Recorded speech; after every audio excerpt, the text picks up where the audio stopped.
বিয়েতে ঘট করার সময় এভাবে আনন্দ করেই কলসি নিয়ে সবাই পুকুরে যায়। 7টা পুকুর ঘাট থেকে জল সংগ্রহ করে এবং ঘুরে ঘুরে 7 বাড়ি থেকেও জল সংগ্রহ করে। গ্রামের এখনও এই পরিবেশটা দেখে আমি খুবই আনন্দিত হয়েছি, খুব ভালো লেগেছে বিষয়টা। তাই ভাবলাম আপনাদের সাথে একটু শেয়ার করি।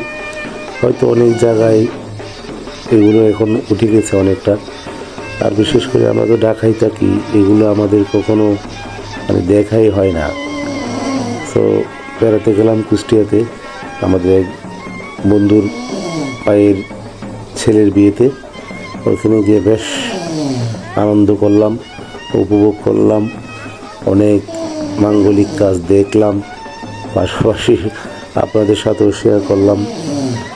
আপনারাও একটু দেখবেন, ভালো মন্দ কমেন্টস করে জানাবেন, ভুল ত্রুটি মার্জনীয়ভাবে দেখবেন।